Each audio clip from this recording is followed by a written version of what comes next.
Live from the SHOT Show 2025, man. We told y'all, we told y'all we're going to keep bringing you with Outdoor Channel Sportsman's brands that you know about. Now I'm sitting here with Jarrod Grove, which I just found out his nickname, and this is going to blow your mind, Lunchbox. Who would have guessed? I mean, I don't know where it come from. I don't even know. Why would people, I don't know. how do they even assume a Lunchbox? How do they put that together? I don't know. People just assume I've done bouncing jobs too, door guy. I do feel safer. The whole Outdoor Channel crew feels safer here. When you come up, it's like, man, I thought that was the guy protecting the guy I was going to be talking to. And then I found out that, well, hell, we're protected the whole interview. Yeah, I do all the jobs. You do it all. Got it all covered. Well, your real job, outdoor.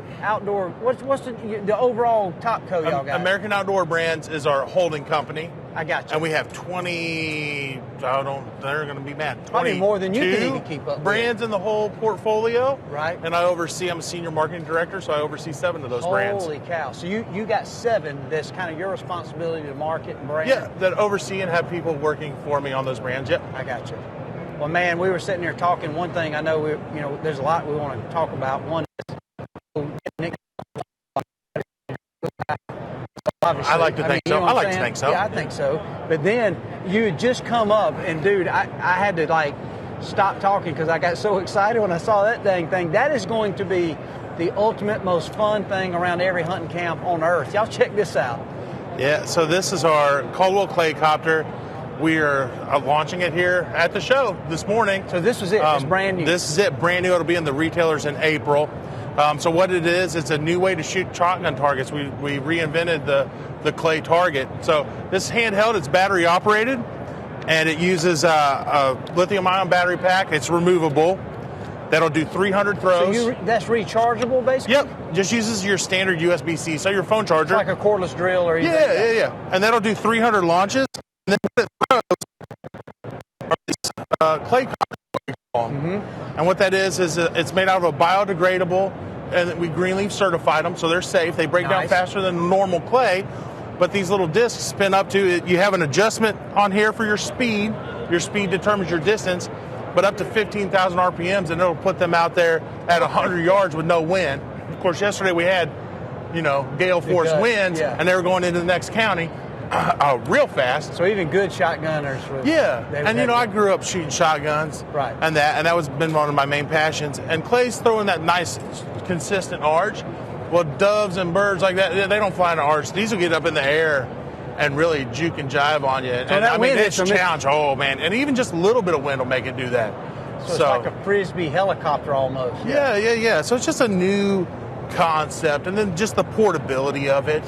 This and I imagine if you're the guy shooting it, so you could, if you got all kind of the way you angle it, it might turn. If you got wind coming this way, you might pull a Nolan Ryan curveball in there, or straight fastball. And it's not in the same spot every time, so you really challenge your buddies. It becomes just as much fun to launch them as it is to shoot the gun, which has never been the case. Like, you never wanted to be the guy that had to throw the clays. Right. And is that the bigger one? Is the biggest? 110 millimeter. And you have a 90 millimeter, and it'll hold up to 2 at a time, and they just snap on over the So you can shoot hub. 2 at one time. It'll throw a pair. Wow. And it throws pairs just as far as singles because they're both going the same speed. So how, buying the, you obviously can buy the discs separate as many as you want. Yeah, we'll sell them in. Look at like a firework canister, dude. Tubes of 50. And the big target's $13 for 50. The small ones are $10 for 50. So just over $10. Yeah, $10 for 50 of the nice. Yeah, holy cow, really affordable.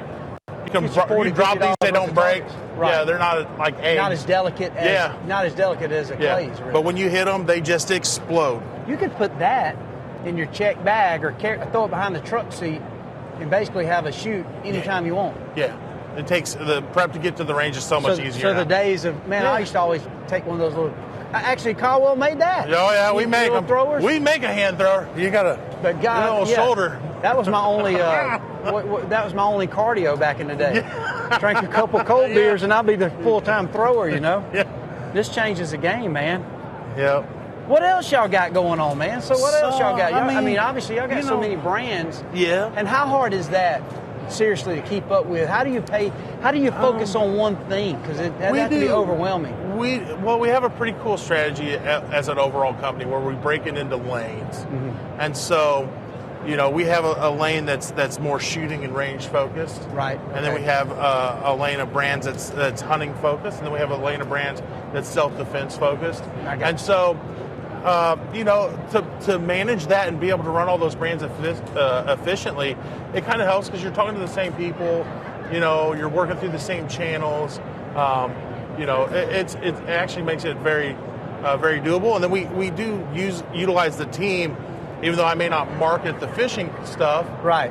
We get together and we work together as a team. And so we have a large marketing department and then single guys. But y'all all somewhat get together and collab. Absolutely. And throw ideas. Like I've been thinking of something, Jarrod, that be awesome. Vice versa, you might see something over here on the, a different product y'all have, which I know y'all have meat. Meat, yeah. I work with you guys on that. Freaking love that. Processing deer and the cubers and the grinders. Yeah, Are you helping? Are you part of that? Some of that? So that's going to be under our Harvester brand, and I work right alongside with those guys. But that's not one of mine. I do the shooting and self-defense brands. So I think literally I need to talk to corporate. Anybody with a name Lunchbox, you need the meat brand. I think that's fair. I'll talk to them. You mean lobby? I appreciate you giving me more work. Let me just stack on some more. Hey, why don't you just take on this too? Exactly. Yeah. It's easy. Exactly. Dude, speaking of that, how was it always top of mind or a goal to be a marketer and to work for a company this big, or what was your aspirations? Oh, did marketing and working with brands, did it evolve into that? I went to college for agriculture. Really? But always grew up shooting and hunting, and just realized working, at Bass Pro through college and stuff, kind of realized, oh man, I really like the outdoor industry. Right. And then it became time to the real world to get a job. Yeah. And I was like, well, man, I don't want to do agriculture necessarily. I grew up with that, but started looking and worked my way up through on the product and buyer side first for a big online retailer, and then the American Outdoor Brands. They needed a guy that had a really good product knowledge, and they were willing to teach the marketing. So, I started that 7 years ago with a little bit of marketing experience, but not my primary. Right. And I moved up since then and learned, learned rolling with the punches. Dang, I don't imagine I could ever do anything else. Now I can't go sell cars. No, exactly. No, I can't do that. Now, you being on the buying side of that definitely probably had to help a lot working on the marketing side because you understand what buyers need. Yeah. Being a buyer helped a lot. Having that experience at the retailer, man, I worked at a Bass Pro in the hunting department, and in the store, and that's invaluable experience that I have because I've that consumer and seen what works and That brings up a good point, Jarrod. Kind of help people understand that breakdown because I think that a lot of people don't realize where you see somebody working in a sporting goods store, but prior to because I worked at a dealer years ago, Big Buck Trading Post, and I would be selling broadheads and arrows and stuff. But obviously the manager of the store, he was kind of the buyer, tiny deal. But from a corporate structure, a lot of people don't realize how these products are into the store. So you've been part of selling it.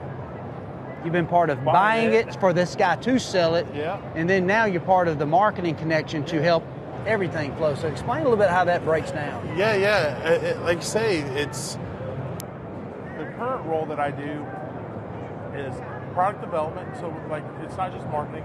We'll go out and do market research and be like, what are the consumers wanting? What an opportunity. Yeah. There's an opportunity to innovate this segment. It's popular.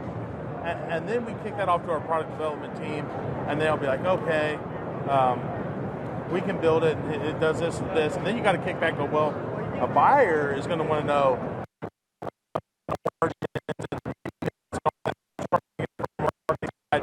can we sell it? And work with the sales team to make sure that we line all that up. And then at the end of the day, then you come in and you got to do packaging, right? Right. And my retail experience has taught me that's so cool. The packaging from the retailer standpoint and the consumer. Like if I walk up and I can't tell what it is, right? You know, so I think that's some of the strengths that I took just from those experiences over the years.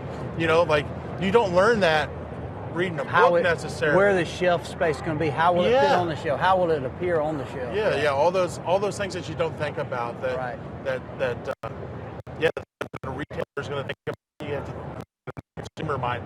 That's right. it's a you have to look at these things at all sorts of different angles, you know, to make it a success. I know for me, when I first started working in the industry, you know, we was creating assets or TV shows, and it was just all fun and games. For the most part, it still is, but I don't think sometimes, I know I didn't realize the responsibility and the fear of coming out with a new product and having it all put together, because once a buyer, like when you hear Jarrod talk about a buyer, if you're working, say, for Cabela's, Bass Pro, Shields, Walmart, or even the local sporting goods store, if this buyer is sitting down talking to you and I, and he says, hey, I'm about to write you a check for $5,000, are these going to sell?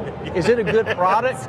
And then obviously, Waddell, is it going to show up? Are you going to make it fun? And then, I mean, there's a lot of pressure, because if you don't do your job, we could be responsible for this guy losing his job. Yes. And if it don't sell through, and so when you get an exciting product and you can go from something like that you know is like, man, I know this feels good, because the buyer who buys it, you're excited because you know it should have a good sales through. You're putting together fun videos with influencers and whole 9 yards, and all of a sudden, but man, like I said, it opens up a whole can of worms that I don't think the average consumer sees. Figuring out the margins. Well, how do you make this, and what's affordable? Yeah. And then you're sitting there and talking with a buyer who says, hey, well, these margins got to be here. We got to make this, and we're not going to sell it past this. Like, they're this. So then you put it all together. So it gets pretty intimidating, even though it's a lot of fun. Yeah, the path from product idea to finished product is very, very long, and there's a lot of different angles to it. Yeah. Well, what else y'all got, man? What's some other things you're excited about that y'all got going on? Oh, man. So, in Caldwell, we're known for our lead sled shooting rests. Like, oh, dude, that's a game changer. Original lead sled 20-something years ago. We've come up with new generations of them ever since, and we own the market in that. Like, we're the dominant rest. And the way that we stayed that is by making better and better rests. So we just redesigned our entire lead sled line, and we made them better. We added more features, modernized the styling of them, and added a super ultimate, we call it the Lead Sled Max version, that basically like a transformer, pops all out, does all sorts of stuff. And literally took that consumer feedback and all of our personal experience on the range. You know, we're all shooters and hunters, and we took our feedback from a whole collective and just modernized it, made it the best. Like, we're going to continue to be the dominant shooting rest. Yes, that lead sled is a game changer. You know, it's funny, I mostly hunt with a 308, so it don't have a crazy amount of recoil, but I'm a diehard turkey hunter. And so now, with all the innovations of different choke tubes and obviously all the calibers and of course TSS and stuff you want to see and pattern your shotguns, man, I love that lead sled, because there ain't nothing to rock your teeth loose more than a 3-inch or 3.5-inch Magnum. Yeah. You put in that lead sled though, you can and it holds it steady too. Even if you don't need the whole recoil, you can get that rifle or shotgun just dialed. Oh, dude, it makes it fun. I think that's the thing. I mean, you'll see some in here, kind of the rhetoric or the macho, like, I don't need no freaking this or that. But, dude, let me tell you something. Overall, if it ain't a fun experience, and if you're shooting a 300 Ultra Mag or even a 30-06 and you really got to sight it in, it's proved that more people want the opportunity to have comfortable situation to sight a gun in, that it ain't rocking your teeth loose, especially when you're hunting with kids and women. They don't want their shoulder dislocated when they're sighting in a rifle. Yeah, you're exactly right. I mean, cost of ammo, especially that turkey shot you talked about. Oh, yeah. Like, how many extra ones of those do you want to take? You know, like zero. It may not hurt the shoulder, but it hurts the pocketbook. You know. Oh, dude, yeah. So even if you're doing the 410s and stuff, that you can take it, but you want to make sure that the gun doesn't move. And it just helps eliminate. You can spend a day shooting that TSS on the range, and you could either do that or go buy you a small farm in Kentucky if you're buying the shit. No doubt, dude. Yeah. Man, what else you getting into, man? I know you ain't just sitting here having a market, man. You're getting your foot caught in the fun wheel a little bit out here in Vegas, having a good time. Oh man, good Las groceries, Vegas. rolling the dice, or seeing some shows. we started the week off a little more conservative because this is my fifth show with American Outdoor Brands, and I know that if I go out the gate, man, I'm here till the bitter end, bud. So you run through the football sign today, but we got the fourth quarter coming up. In the fourth quarter. Yeah, so early nights so far, and then they progressively get later and later as the week goes on. I know. And go donate my money to the casinos. Change the light bulbs. Yeah, they got to pay that light bill. Dude, I sat down this morning. I swear, Jarrod, I was waiting for a friend. So you sit around. I made a mistake of sitting down just at a slot machine. I'm thinking, well, I'll wait. I'll just throw $100 in here. Bro, I haven't even got my text out to tell my buddy where I'm at, and it's gone. Like, I might as well just burn it. I might as well just put it in the new thrower y'all got and shot it up and let's shoot it. It was not like, this is how this works. Figured out, man. Every time. No doubt, dude. I'd sit down and just hand him the money and say, I'm just sitting here for 15 minutes. That's kind of that's the way it is. That ain't a bad Usually idea. you just hand it to him and say, I'm going to sit here 15 minutes. You can put cards in front of me if you want. At the end of the day, it doesn't matter. That's a hell of an idea. I think that's what I'm going to do. Just sit down at a blackjack table and say, listen, here's whatever it takes to sit here for 20 minutes to feel like I'm participating. Yeah. Because sometimes you won't get started. Don't have the illusion that you're going to retire from it. Yeah, I know. Yeah, no. Well, what about the national championship? Did you have a favorite? Did you have a dog in the hunt on that game? On the game last night? I really don't. My wife watches more sports than I do, really? Man. Yeah, she was pulling for Ohio State. Right. So we have a buddy that looks just like the head coach. Really? So I guess that made us Ohio State fans for what it's worth. So she was pretty excited. But, well, outside of hunting and fishing, what else you like, Jarrod? I mean, what's some of those things? Oh man, I shoot a lot. I really do. Long range? Long range rifle, shotgun. I grew up shooting shotguns competitively and went through shot for the University of Missouri on that, and then got out of that and started shooting more.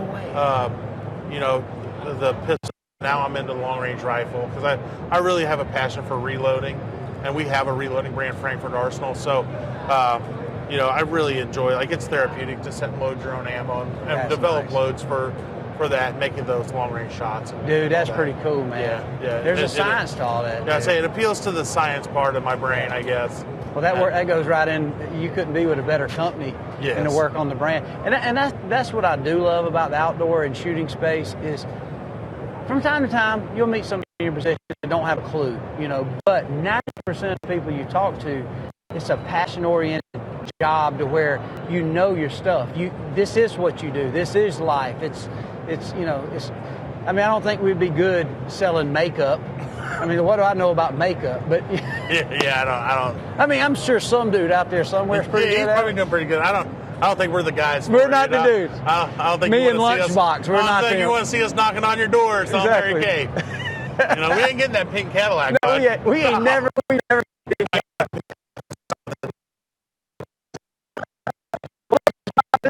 Pleasure meeting you and hanging out with you, man. Congratulations on what you're getting to do over there and kicking butt, man. I can't wait to see that, man. I'm definitely going to be a customer of that. Yeah. Because I can see a lot of fun, and speaking of gambling, I can see a lot of $5, $10, $20 bill bets with my crew of, like, if you can hit this. But I'm sure there are going to be a few side pots. All the ammunition companies should be loving you for this, because I'm telling you right now, there's going to be a lot more people shooting at birds. Yeah, you can throw that sucker behind your seat, check it in your check bags, and have a skeet shoot anytime you want to, man. Yeah, for sure. Yeah. Super, super excited to get it to the market. Pleasure meeting you, buddy. Thank you for having me. Yes, man. sir, Jarrod.